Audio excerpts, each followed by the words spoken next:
I'm going to get off the stage because these two are going to give a wonderful presentation for the next half hour about their fabulous show at the British Museum. Last year, the British Museum disgraced itself by having a show on trade in ancient Asia that completely omitted India from its displays. Neither Sushma nor Suresh, I'm sure, would be willing to comment about this odd omission, but the museum has redeemed itself this year with a spectacular show, and everyone that hasn't seen it should just leave JLF on Sunday night, and march straight over to the British Museum, because it's a wonderful thing, and it's the biggest show on the subject, I think, since about 1984, since the In the Image of Man at the Hayward Gallery, which was the last time London had a really big show on Hindu, Buddhist, and early Indian art. They've done a spectacular job, and I'm going to let them lay out their float, so to speak, before asking lots of difficult questions in half an hour. So, go for it. Thanks very much. Oh. Gosh. I think maybe to avoid the difficult questions, we'll just talk a lot for the next hour, maybe. But what we wanted to do first was actually talk a little bit about the book and the exhibition, because obviously they go hand in hand. You don't have one without the other. And it's been a really wonderful experience writing with Suresh. We've both learned so much. It's been fabulous. And there are a couple of key themes that really run through this show, which are really important to me. One is collecting histories, and you'll see that threaded the whole way through the show. It's one of my non-negotiables. And the second one is working with our community partners. So from the moment the exhibition was approved, one of the first things I did was WhatsApp my lovely colleague Kate McSweeney in the communities team, say, right, let's get everyone together. And we did, which was brilliant. And so I'll talk a little bit about that as we're going through, as well as going through the third thread, which is, of course, the exhibition itself, and looking at a subject which I think outside maybe quite rarefied academic circles, people don't know a great deal about, and that's the origins of Hindu, Jain and Buddhist art in the nature spirits of the subcontinent. Ooh. So when you first, I've been quite selective with my slides. I didn't want to give everything away, so I've missed out the first bit, the entrance. When you first enter the show, you see not one, but 3 sacred images in front of you. There is an image of a Buddha, of Ganesh, and also a Jain Tirthankara. And immediately what we want to do is say that this is not one of your shows about just, one of the many religions of the subcontinent. I think generally people have done that, and all of those incredible similarities, the wonderful synergies between the art, tends to go missing. And I wanted to do something which really brings people together and reflects how people lived and worshipped in the past, and also how we all live together alongside each other today as well. And once you've got past that bit, you enter the nature spirit section. And here, it's very much kind of immersive. There are the sights of nature all around you, projected on the walls. You've got the sounds of animals, birds calling, water running, rustling leaves. And in addition to that, you've also got the scent of sandalwood running all the way through the show. Once again, all of this stuff is evoking the idea of nature, and importantly, it's outside, because a lot of these images that you will see were venerated outside. It wasn't all happening inside temples, it came slightly later.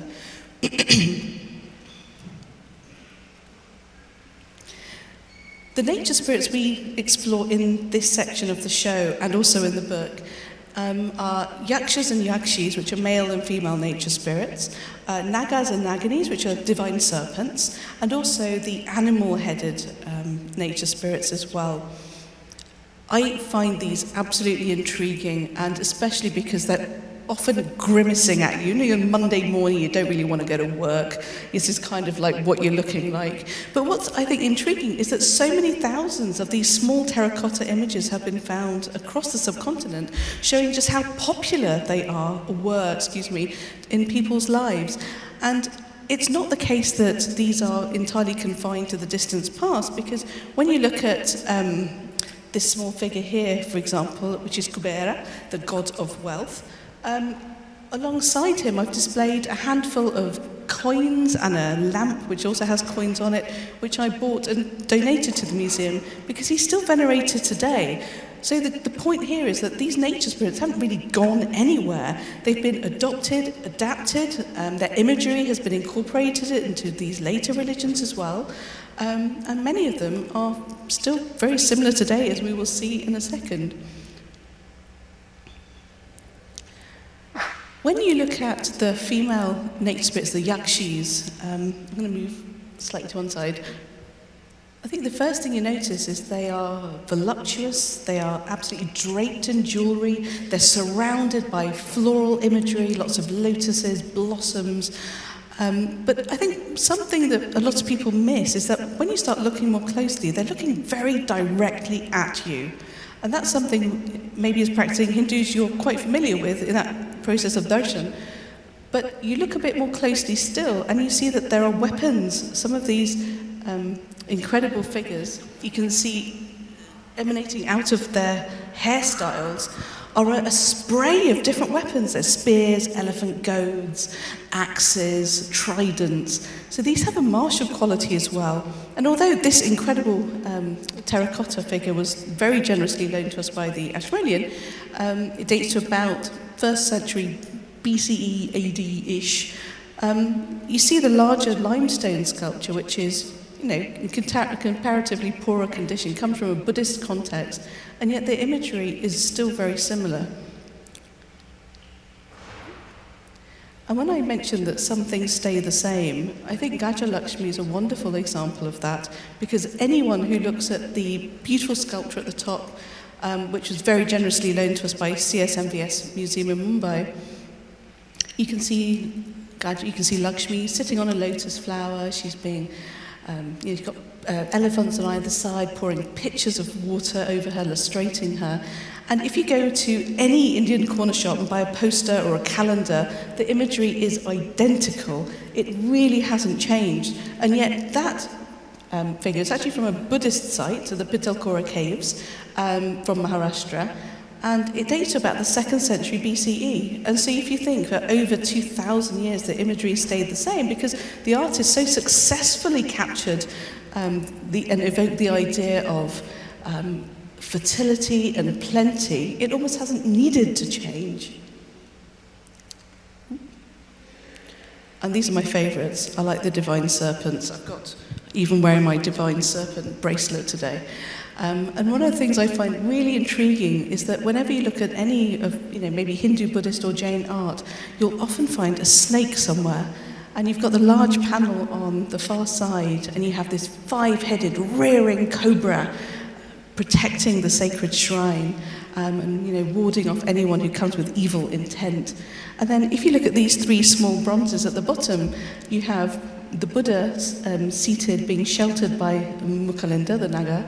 You've got Parshvanath, the Jain enlightened teacher, being sheltered by one of his attendants, Dharanendra. And then right at the bottom, you have Vishnu lying on Anandasesha, the cosmic serpent, in his yogic slumber. And you see, as I mentioned before, this idea of adoption and adaptation, because these divine serpents were so powerful and so much a part of people's lives in the ancient past. They were among the earliest ancient deities to be shaped into stone and terracotta sculptures. And I find it intriguing that they're still so very much with us today. And this one, I'm going to ask Suresh to talk a little bit about his discovery of the lion face yaksha. So the last section of the nature spirit section involves animal-headed deities or deities with animal attributes. The most well-known figure, of course, is Ganesha, who still survives, and he has a lot of yaksha characteristics. He is pot-bellied, just as Kubera and some of these other yaksha deities are. One interesting thing about the yakshas was also that they were deities that were capable of possession. So possession worship was an integral part of a lot of these yaksha traditions as well. Besides the elephant-headed deity, one figure that we came across that was interesting was this lion-headed yaksha. His exact identity is not very clear, but this figure was reused later on in a Buddhist context in a 7th century sculpture showing the moment of the Buddha's enlightenment. And hovering above the Buddha, you find this lion-headed figure as one of the hordes of Mara's army. Mara being death personified, trying to prevent the enlightenment of the Buddha. And one of the soldiers in his army appears as a lion-headed figure. And yakshas are also associated with obstacles, making obstacles and removing them. That's also a feature that is still associated with the elephant-headed deity Ganesha. And then you enter the Jain section. You'll notice that this is a really colourful show. It's very different from maybe your more traditional British Museum show. And we actually went with the designers to visit Neasden Temple, for example, on site visits to really help them get the idea of what it is to be like inside one of these sacred spaces. It's not a dull, dark experience. It's vibrant, it's colourful, it's exciting, it's got so much sound, there's lots of people. And we really hope, with the sounds going through the show, that people will feel compelled to chat to one another, because it's just more normal. It's a better way of experiencing the sacred art. And all the way around the back, I mentioned collecting histories. That whole section talks about the archaeology done in Mathura during the colonial period, which was appalling. One Dr Fuhrer did some horrendous digs there. And when you see a lot of early Indian art, there's lots of circa 2nd century to 4th century, or circa 1st century to 3rd century. And a lot of that's because we simply do not have the archaeological data we need, or the inscriptions. We're both historians, and I have to say I'm a big fan of the inscription or texts. But often we don't have that, and so it's a struggle to date it. And so the earliest certain image of a Jain Tirthankara or enlightened teacher in sculptural form could date to about the 1st century BCE. We're certainly not certain, because it's hard to date a lot of it unless you do it stylistically. And that's part of the story we wanted to share at the back there. And looking a bit more closely at this, another amazing loan, this one from the V&A, you see that when you look at Jain Tirthankaras, they are shown in one of two postures. They're either seated or standing in meditation.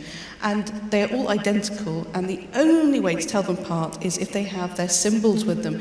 And here you have Parshvanath, the 23rd enlightened teacher, and you can see that wonderful canopy around his head, and that's Dharanendra, his serpent attendant, protecting him from a storm sent by a malevolent being. And he also has his female nature spirit attendant, you say Padmavati, holding a parasol above his head, and she also has a small canopy of snakes around her head. And talking of nature spirits, I now see nature spirits everywhere, become slightly obsessed. And when you see these beautiful Ayagapata, another loan from the National Museum in New Delhi, which is incredible to have that as part of the exhibition, these were large tablets of homage, maybe about 1 metre square, a few inches thick. Most of them that we know of were actually donated by women in the ancient past, which surprises lots of people. But when you look at this panel on this side, you see that the origins of this kind of panel underneath the tree come from nature spirits. And I'll talk about that image in a second. Oh, I had to share this. Of course, it's a literature festival. Had to share the book. But one of the things that came out of our community panel work is that ahimsa, non-violence, is a key principle in Jainism. And so one of the things we talked about was having the exhibition and building it without materials that use animal-derived products. So all the paint in the exhibition is vegan, all the textiles in the show is vegan, and even the book, for the first time, is completely vegan. So it's just, I suppose when you think about the exhibition, you think about an iceberg. There's the pretty stuff you see in the gallery, but there's so much that lies underneath that. We've got some community panels through the show, even in the shop we worked on together. So I think when you go in, do have a look at those panels, because it shows how we've worked together.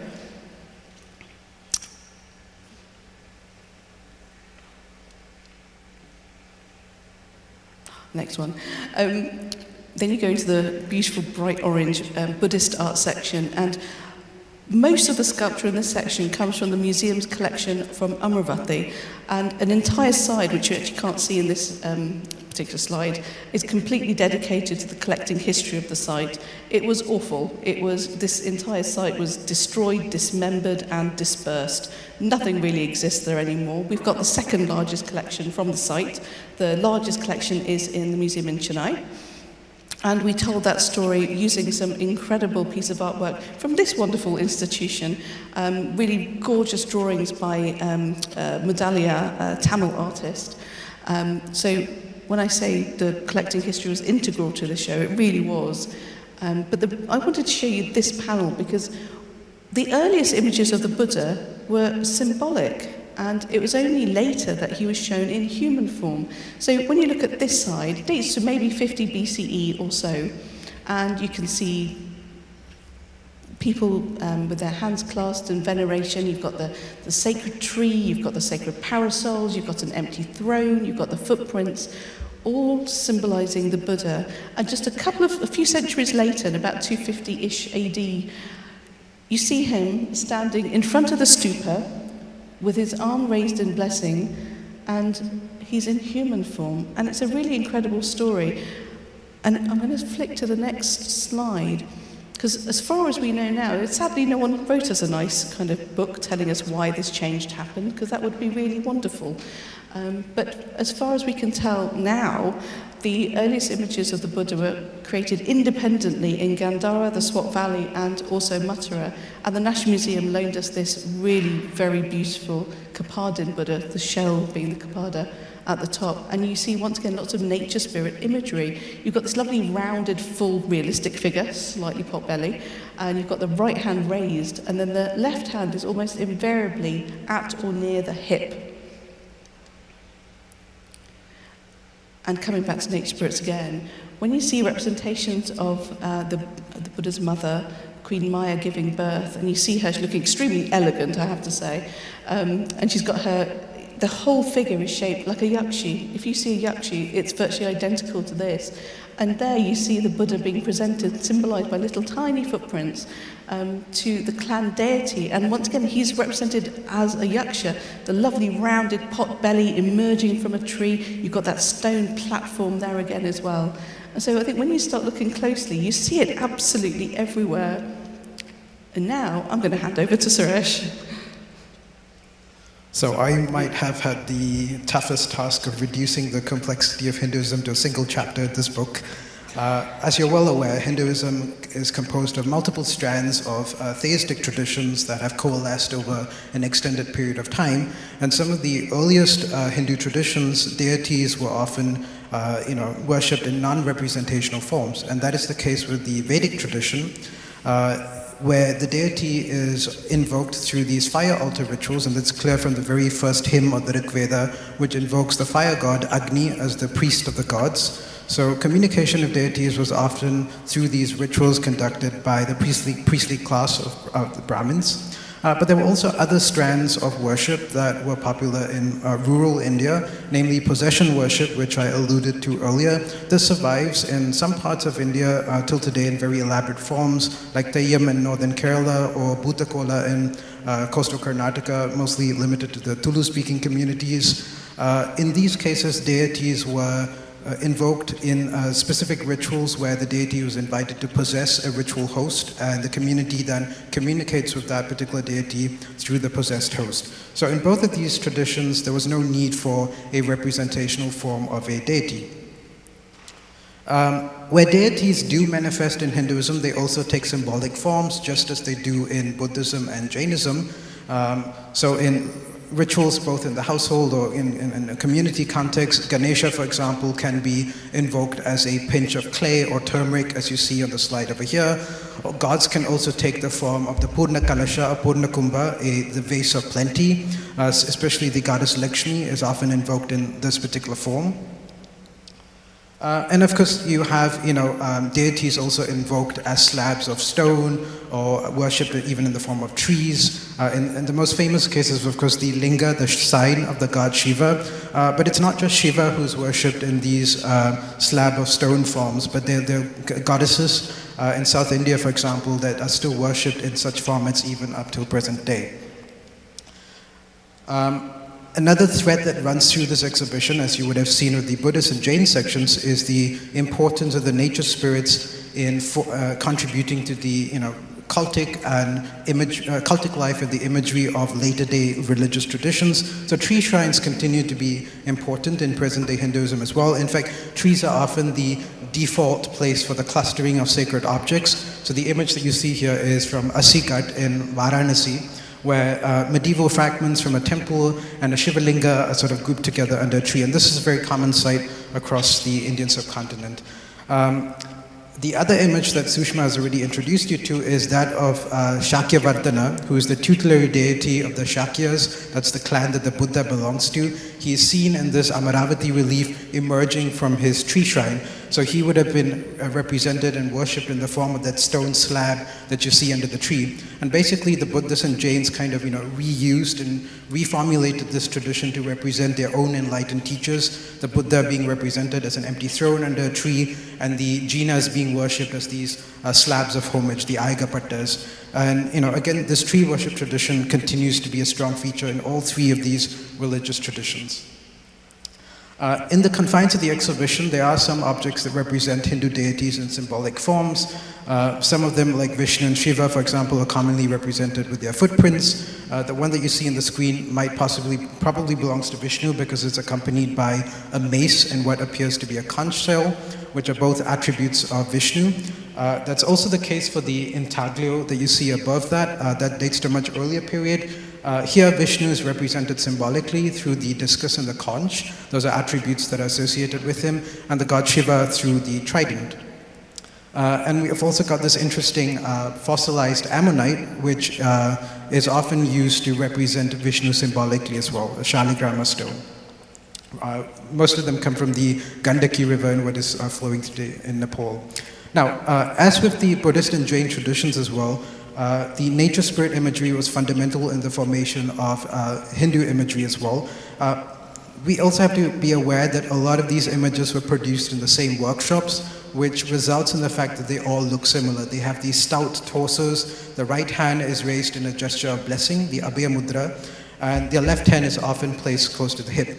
But there are specific features that distinguish these deities. So the images that you see on the screen are some of the earliest images of Shiva and Parvati in the round. These were excavated at the bathing ghat in Rishikesh, and they're now in the Bharat Mandir Museum there. And they show them, they have these yaksha-like characteristics. They're similar to the earlier depictions of these nature spirits, but they're also distinguished by particular attributes. So Shiva, for example, has an erect phallus, and he's holding a water pot. It's heavily eroded, so you can't really see it well. But that's also the same for his consort, Uma or Parvati, who is likewise holding a water pot that is characteristic of ascetic figures. So another throwback to the nature spirits, we once again encounter animal-headed deities or deities with specific animal features. So one of the center pieces of the Hindu section is this Gupta period image, a 4th, 5th century image of the god Varaha, who is balancing the earth goddess Bhudevi on his elbow as he is raising her from the depths of the netherworld where she was dragged to by the anti-gods. So we're pretty careful with our terminology here as well. We don't use words like demons. Right? They have a Judeo-Christian connotation that doesn't often apply to many of these Hindu stories. If you read the Puranas, for example, these antagonists often have a backstory. They're cursed by someone to take on this, asura form. So they're not exactly, a symbol of irrevocable evil. And again, harkening back to the yakshis that you saw earlier, one feature that Sushma highlighted was the fact that some of these yakshis have martial characteristics. They have these weapons sticking out from their hair. But in later periods, these attributes are transferred to the hands of the deities. So one object that's featured in the Hindu section is this 4-armed bronze goddess. She's about the size of a small water bottle. One thing you might miss out about her is that she's actually 4-armed, right? But 2 of her back arms have broken off, but you can still see the stubs of where the arms would have been. So this image kind of marks this transitional moment to multi-armed figures that we see as being so characteristic of Hinduism today. And we also get some multi-armed figures and coins like that of Vishnu or his incarnation Vasudeva Krishna appearing in an 8-armed form on a Kushana coin.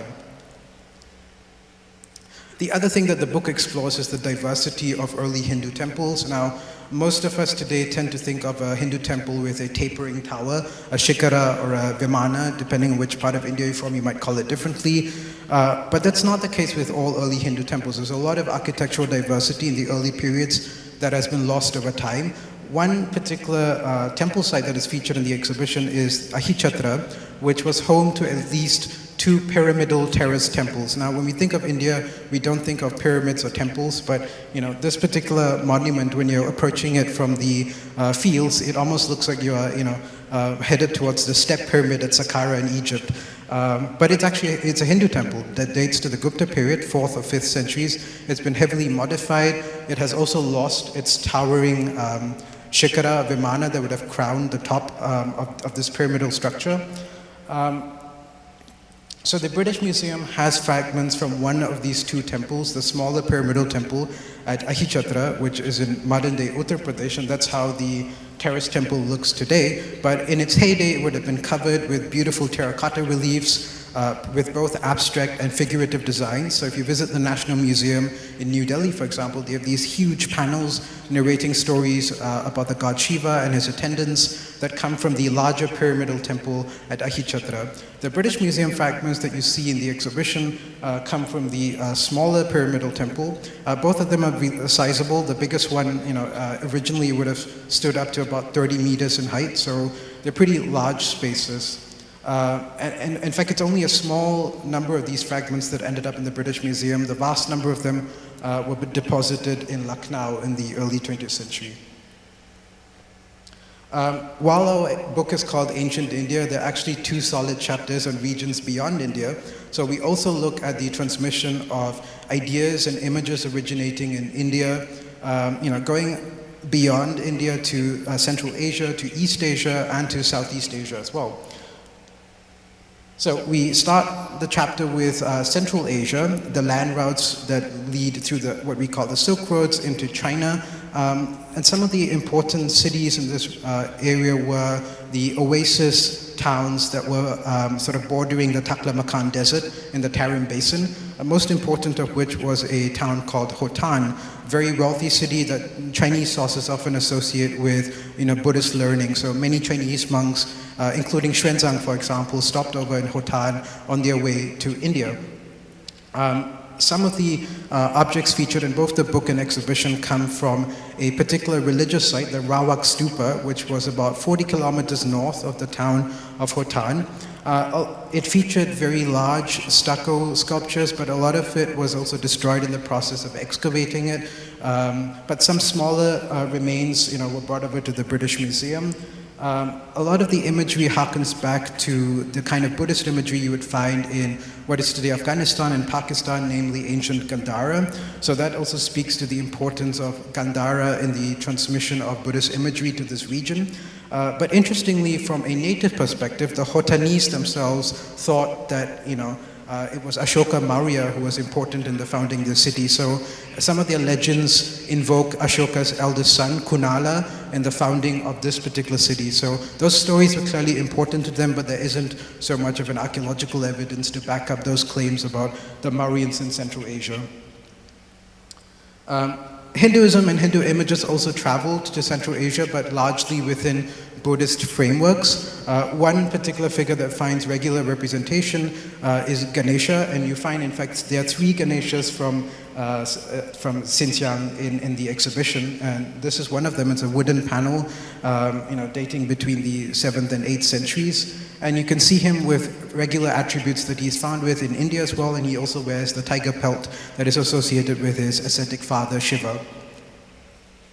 Now, moving on to China, interestingly, some of the earliest Buddhist images are often found in funerary contexts, such as the rock-cut Buddha that you see on your left, that's from the exterior of a tomb in Sichuan province. And Buddhist images have also been found as part of funerary urns from eastern China. I think I have an image of that in the next slide. And there are also some early rock-cut reliefs of the Buddha interspersed with Taoist figures in eastern China from the site of Kongwanshan. Some people have dated this to the Eastern Han Dynasty, so 2nd, 3rd century, but at least one scholar thinks that they are later. But the important point is that early Buddhism seems to have been adapted into some kind of Chinese folk religion and integrated into funerary practices. So the Buddha was seen as more of a figure of the afterlife who could grant you salvation in some ways. So there was the kind of intimate understanding of Buddhist doctrine was not necessarily present in the earliest stages of its introduction in China. So in this particular terracotta, well, it's a earthenware representation of Buddha. This comes from these spirit jars that were characteristic of some cultures in Eastern China in the 3rd and 4th centuries. So the more complete example from the Metropolitan Museum shows an entire row of them. So they, again, being adapted to be part of the funerary paraphernalia of these burials.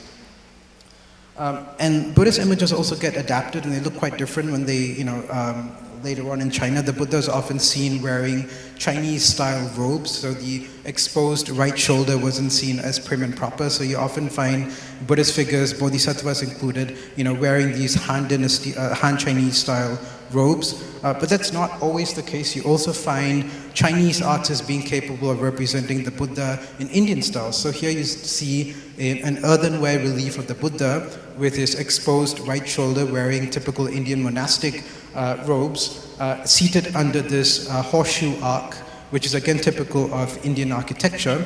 But if you look above the horseshoe arc, it features coniferous trees that are native to northern China. So in the textual tradition, the Buddha in this particular scene is seated under shala trees, Shorea robusta. It's a species native to India. But the Chinese have adapted this narrative and transposed it to China. So, there are coniferous trees native to northern China that are featured in this relief that otherwise looks Indian.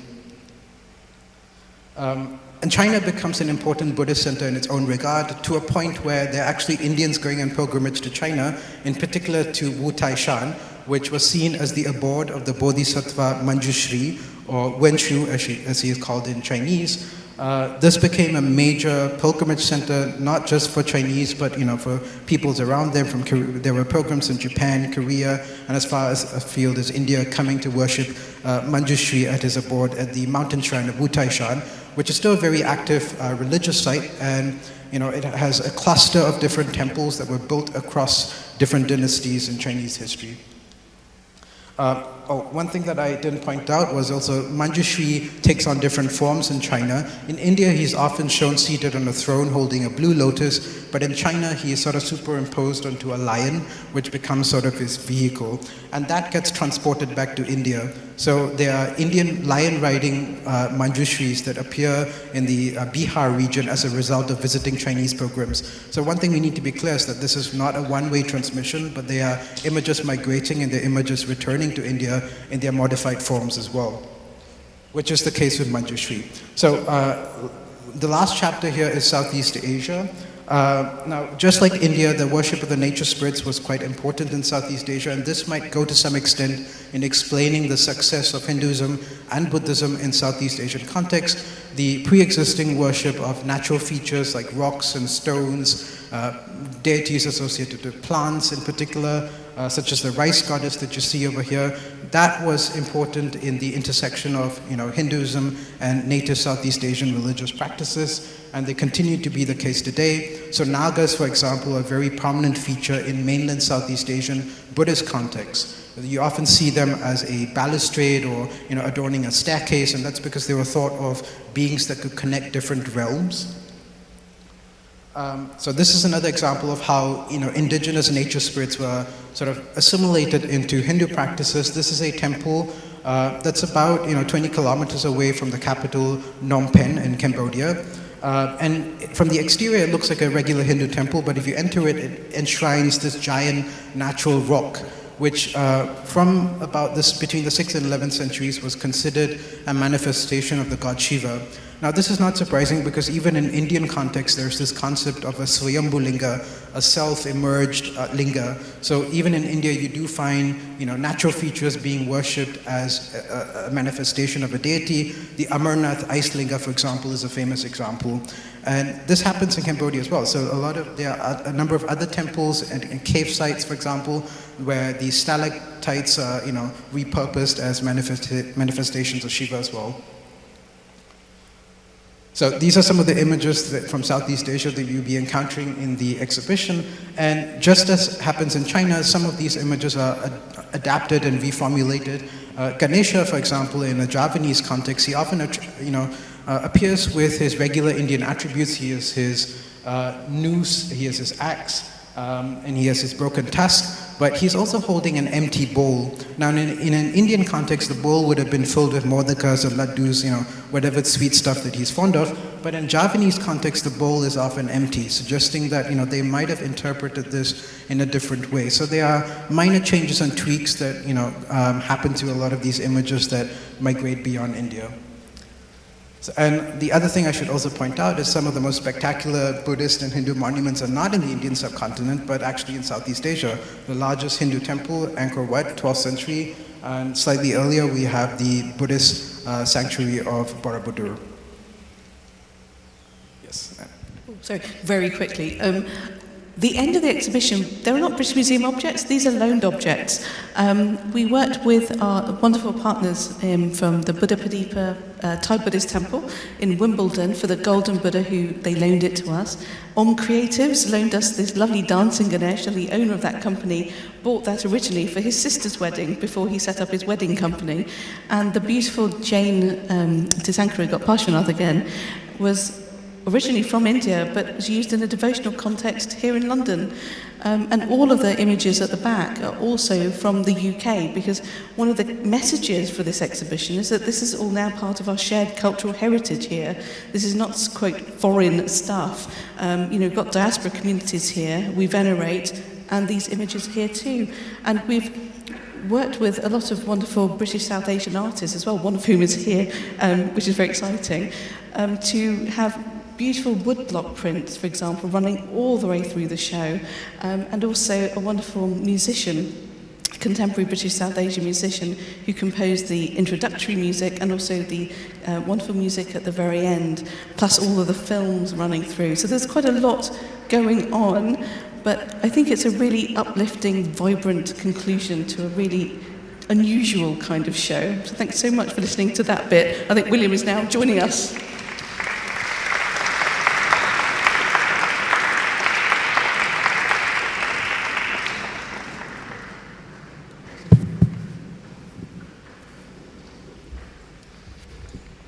I really would urge everyone here to go and see this show. It's literally 50 minutes walk from here, so just it's something you should not miss. How long is it up for? Got a long run, 19th of October, so just about You've Diwali got a while time. to see it, but don't miss it. So first of all, these nature spirits. How far do they exist today? I mean, do people... next to my house, we have a tree shrine. And at the crossroads, there's a tree shrine that's become a temple, even in the 20 years we've been living there.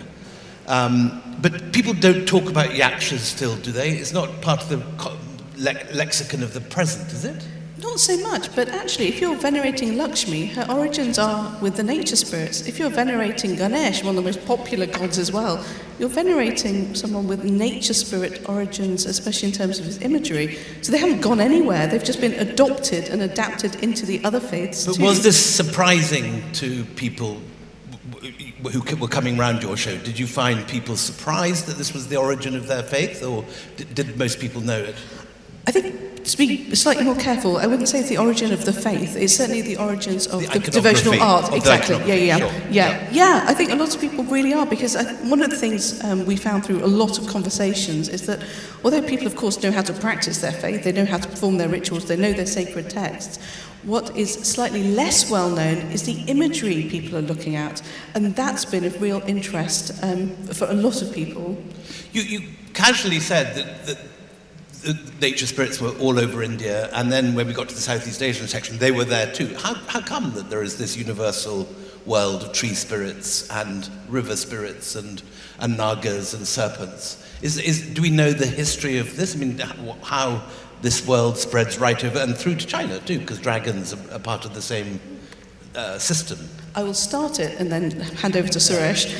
So actually, if you think about how important nature was to people's lives, I think all of a sudden the personification of nature, not only in India, but in so many other parts of the world, it's not unusual or weird or strange. When you think about snakes, for example, when you've got a wonderful monsoon, it's been great, the harvest is coming in, you've got lots of little rodents and frogs running around, all of a sudden there's a proliferation of snakes. We have snakes on our farm, and I never see them until it's about to rain.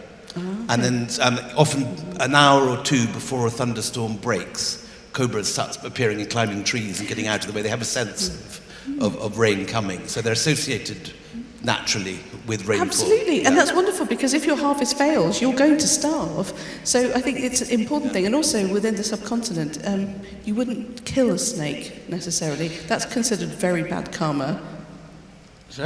I mean, going to the Southeast Asia bit here, I think the current scholarly consensus is that it's more of a convergent development rather than something that's a product of influence. And of course, going, as Sushma said, there are a lot of similarities in environment. Both of these agricultural communities are dependent on the monsoon.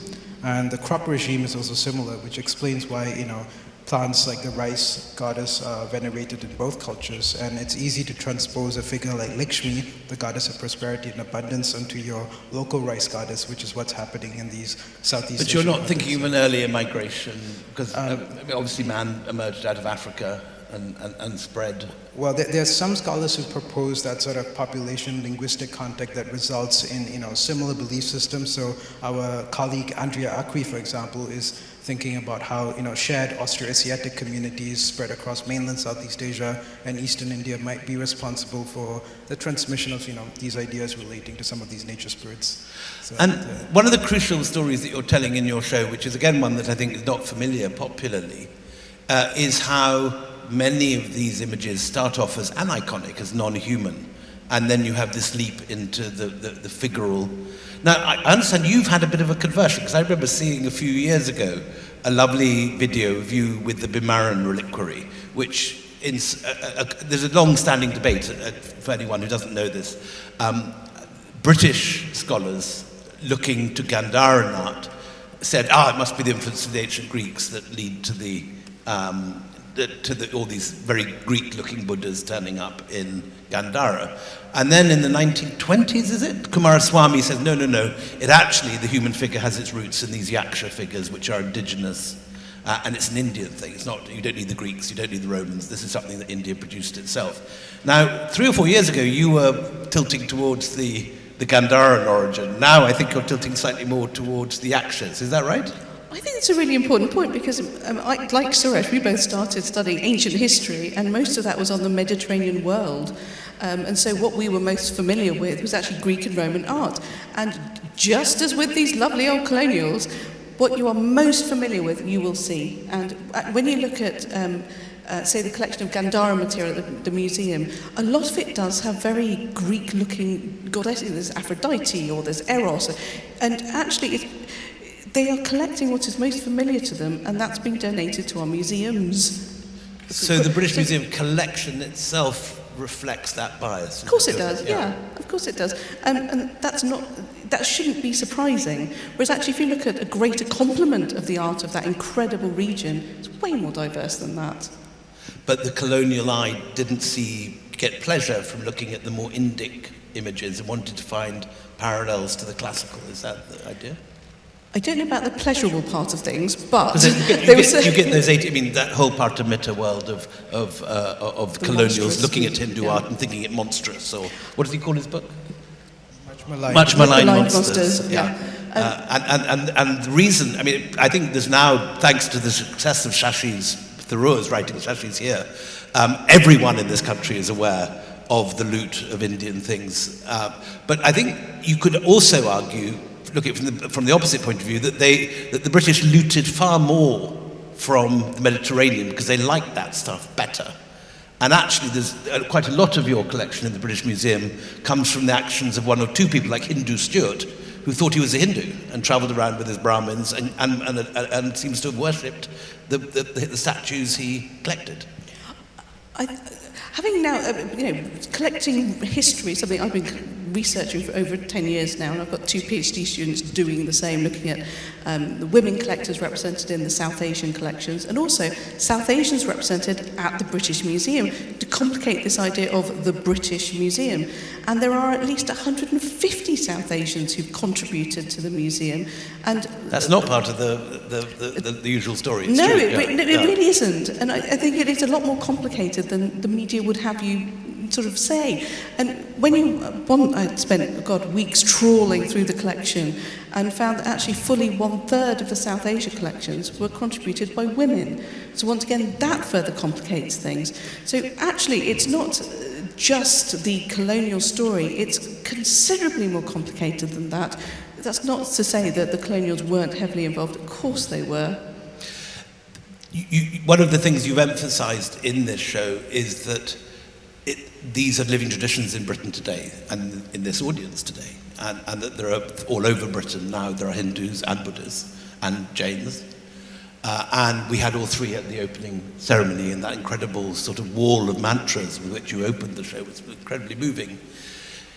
To play devil's advocate, given now the prevalence of people who have read works like Shashi and the talk about repatriation, which is now universal, would you see the presence of Hindu, Buddhist and Jain communities in this country as a reason to keep some statues here and not give them back to India? Is that part of your vision of this? I mean, you're in an interesting position because you're obviously the first Indian heritage curator of this stuff in a period when this is much discussed, and this is obviously headline material. Yeah, it's tricky, isn't it? So obviously a lot of that is happening way above my pay grade, and I certainly don't want to wade into that bit and get in trouble. But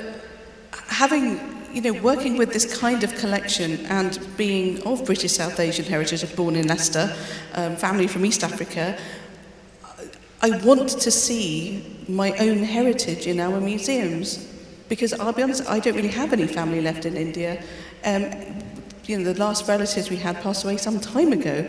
So my connection with the subcontinent is very different from, say, that of my grandparents or my great-grandparents, all of whom were also born and raised in East Africa, and only one of them was born in India. So I think I come at it from a slightly different perspective.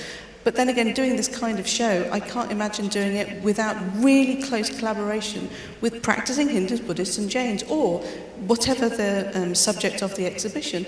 How can you not do it in partnership with people? Suresh, what's your feeling about this? You're not formally associated with the British Museum. Yes, perhaps you can speak less diplomatically, maybe. I'm not an employee of the museum, but I am also a member of a diaspora community from Singapore. In fact, Southeast Asia has one of the oldest Indian diaspora communities. Some communities trace their ancestry back to the 16th and 15th centuries. So yes, diaspora complicates questions of repatriation because there are people in those communities that have a sense of ownership with regards to some of these objects as well. Right, and the way they come to that place is not straightforward, as you said. The stories are complicated. There are, women donors. There are South Asian donors behind many of these collections as well. Right? I'm not also employed by the British Museum, so I'm allowed to speak my mind at this. And one thing I feel very strongly, as someone that works on this material too and gets great pleasure from seeing it in museums, is that if you look at the Amaravati collection, was about a third of it is here. About a third of it is here, about half of it is in Chennai, and a tiny bit is left in Amaravati. Quite a lot is actually left in Amaravati, and it's well displayed in Amaravati. It's a wonderful museum with good lighting, and there's some spectacular pieces which I had never seen illustrated before. It's much less familiar. But when you go to the Chennai Museum, I have to say it is the worst presented museum in India. And the Amaravati collection wasn't even available for public viewing for 75 years. And when they did view it, they not only cemented it together in a fairly random manner so that they now can't lend the pieces, and there was a couple of pieces that were meant to have gone to New York, which they couldn't lend because they'd cemented it into a pillar. And then they covered it with perspex, which is already scratched, so you can't actually see the stuff in Chennai. Do you feel that complicates the matter too, or do you think this is something that in time India will invest more money in its museums and we'll see displays the equal of the British Museum one? I think when you go to India today, actually, a lot of the museums are incredible. I mean, you only need to go to CSMBS to see what CSMBS is the best example. It is superb. But it's privately run, and It is. it's unique for that. Yeah. Suresh? Well, it's really a mixed bag. I mean, based on my field trip experience for this particular book, I mean, there were some wonderful museums. A lot of them, again, as you said, privately run. But the ones that were under state or government custodianship, they were very variable in quality, and you had the, cemented to the floor or paints splattered over them kind of thing going on in some cases. Yeah. It's something which is improving, and India's beginning to invest much more. But it is still a situation where quite a lot of, for example, the most important new discovery of material which might have been in your exhibition is Phanagiri, which has wonderful yakshis and wonderful nature spirits. It's the largest Buddhist site in the south. And that has been excavated 30 years ago, and it was only last year that a tiny proportion of that material got put up in a sort of Nissen hut, in response to the fact that a lot of it had been lent to New York. Otherwise, it's just sitting in a go-down in the village, not displayed. No one had spent money putting these masterpieces up. I think, now in every small village, in every small town in India has a very swanky airport. Hopefully, before long, we'll see investment in the museums too, but it's not happening yet. I think the future is quite bright, because actually there are so many more younger people going into the sector. They're interested in, archaeology, they're interested in actual museology, they're interested in conservation, and there are so many more people coming through now who've got really exciting and interesting ideas. And there are so many more partnerships happening with museums all around the world, whether it's Southeast Asia, East Asia, Western Europe, or even Americas. So I think actually things are definitely changing, but I think sometimes it's harder to see the change physically inside a museum. I think all the ideas, all the training, I think that is starting to come to fruition. So I think the future is very bright. And there's partnerships with the British Museum, absolutely. With the CSMVS. Yes, of course. Yeah, absolutely. And also map in South India as well. I just wanted to add, the treatment of the objects should not necessarily impinge on their legal status or ownership. Correct. And we're not suggesting that they shouldn't be there because they're treated badly or anything of that sort. I would also add that culturally, there are different paradigms with regards to museum visitorship in India. For some people, it might be odd to see a devotional image, a living devotional image in the confines of a museum, because they would usually encounter such an image in a living temple where it would be dressed up, considered a living manifestation of the deity. So there is kind of a cultural barrier, I would say, with regards to museums, right, and how you encounter a divine image in such a context. To pursue that for a second, I had always been led to believe that an image which had been disassociated from a temple and which had effectively died as an image in worship was not a holy object. And can you reconsecrate, as a Hindu, can you reconsecrate an object and put it back into worship if it's been out of worship for 500 years or something? So there was a case that we did cite in the book where a village in Punjab where they discovered the 7th century Vishnu, and the locals refused to hand it back to the state archaeology officials and decided to deposit it in their local temple, and they started worshipping. So, and of course you can reconsecrate images as well. And one practice that I find interesting, especially in Southeast Asian museums, like museums in Myanmar or Thailand, where people venerate some of these museum images, the museums erect a special pavilion for those sacred images, and their trays where they could collect offerings as well. So the museum in some ways becomes a temple space as well. Right? Which you find, for example, in the National Museum in Delhi, where the Buddhist remains are. Yeah. Suresh, one last question to you before we open it up. There's been in academia some pushback against the idea that there's a process of Indianization at work, that India comes up with a set of religions which are then exported like goods to Southeast Asia particularly. And many scholars have emphasized the degree to which Southeast Asian peoples and temples and religious groups have indigenized the Hindu gods and the Buddhist images and made them their own. In this show, you slightly lean back against that, subtly, and you very clearly make the case for the export of Indian ideas, which has been something that scholars have been, and I think internally even you had a little opposition to this from some of the Southeast Asian scholars. Is this something you feel is important, and that the importance of the spread of Indian ideas has been underplayed? Well, I think that speaks more to modern scholarship than it does to actual historical events. There's been this, pendulum swing, as you say. There's actually a term that's been coined by Sheldon Pollock. He calls it defensive indigenism. To label people who suggest that this is just a cultural veneer. These Indian ideas and images were superficially adopted to express local ideas. But I think the reality is somewhere in the middle. A recent scholar that I spoke to, described the Cambodians as being more Indian than the Indians.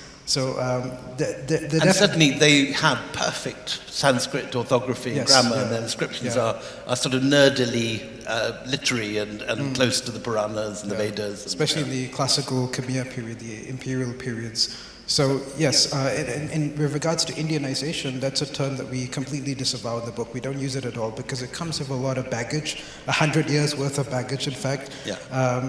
And it also and yet you do make the case, and your exhibition has a trajectory which starts with these things taking a momentum forward, appearing to be more and more familiar, and then appearing in Southeast Asia.